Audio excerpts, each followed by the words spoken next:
নয়, আগামী মাসেই ঢাকার মাটিতে নামছে ব্রাজিল। শুধু ব্রাজিল নয়, ফুটবল দুনিয়ার আরেক পরাশক্তি আর্জেন্টিনাও আসছে লাল সবুজের বিপক্ষে।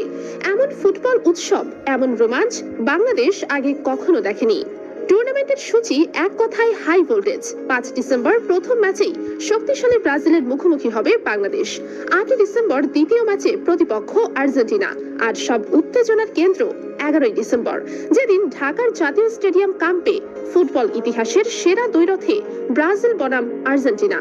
ফুটবল প্রেমীদের জন্য এটি শুধু ম্যাচ নয়, এ যেন স্বপ্ন স্পর্শ করার মুহূর্ত। লাতিন আমেরিকার দুই জায়ান্টকে নিয়ে ঢাকায় অনুষ্ঠিত হতে যাচ্ছে আন্তর্জাতিক মানের ultimate football carnival AFP Latin Bangla super cup. আয়োজন করছে দেবী বক্সিং প্রমোশন ইন্টারন্যাশনাল লিমিটেড। 3 জাতির এই বিশেষ প্রতিযোগিতা জমকালো আয়োজনে 5 ডিসেম্বর পর্দা উঠবে জাতীয় স্টেডিয়ামে। প্রথম ম্যাচেই বাংলাদেশের সামনে ব্রাজিলের চ্যালেঞ্জ। এরপর আর্জেন্টিনা।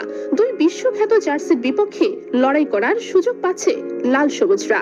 এবারের টুর্নামেন্টের বড় চমক, বাংলাদেশ দল গঠিত হচ্ছে দেশের নামকরা সাবেক জাতীয় তারকা ফুটবলারদের নিয়ে। প্রতিটি দল খেলবে নিজেদের জাতীয় জার্সিতে। আর্জেন্টিনা, ব্রাজিল ও বাংলাদেশের ফুটবল ন্যাশনাল অ্যাসোসিয়েশনের অনুমোদন পেয়ে চূড়ান্ত হয়েছে এই আয়োজন। আরও একটি বিশাল সারপ্রাইজ, ব্রাজিল স্কোয়াডকে অনুপ্রাণিত করতে ঢাকায় আসছেন ফুটবল ইতিহাসের এক কিংবদন্তি, এক বিশ্বকাপ জয়ী সুপারস্টার। তার উপস্থিতি স্টেডিয়ামে শুধু বজ্রধ্বনি উত্তেজনাই আনবে না, পুরো টুর্নামেন্টে যোগ করবে আলাদা মহিমা। রাউন্ড রবিন ফরম্যাটে প্রতিটি দল একবার করে মুখোমুখি হবে অন্য দলের। যদিও এটি সাবেক তারকাদের আন্তর্জাতিক প্রদর্শনী টুর্নামেন্ট, তবু মাঠে উত্তাপ, আবেগ, গ্যালারির ঐতিহ্য কোনো কিছুতেই ঘাটতি থাকবে না। বরং নতুন প্রজন্মের ফুটবল ফ্যানরা প্রথমবার দেখবে লাতিন ফুটবলের রঙিন আবহ। বছরের শেষে যখন বড় কোনো আন্তর্জাতিক আসর নেই, ঠিক তখনই এই টুর্নামেন্ট ঢাকার রাতগুলোকে সাজিয়ে তুলবে আলোকোজ্জ্বল ফুটবল উৎসবে। লাতিন ফুটবলের জাদু, দর্শকদের উন্মাদনা আর কিংবদন্তিদের উপস্থিতিতে জাতীয় স্টেডিয়াম হয়ে উঠবে ডিসেম্বরের সবচেয়ে প্রাণবন্ত স্পট।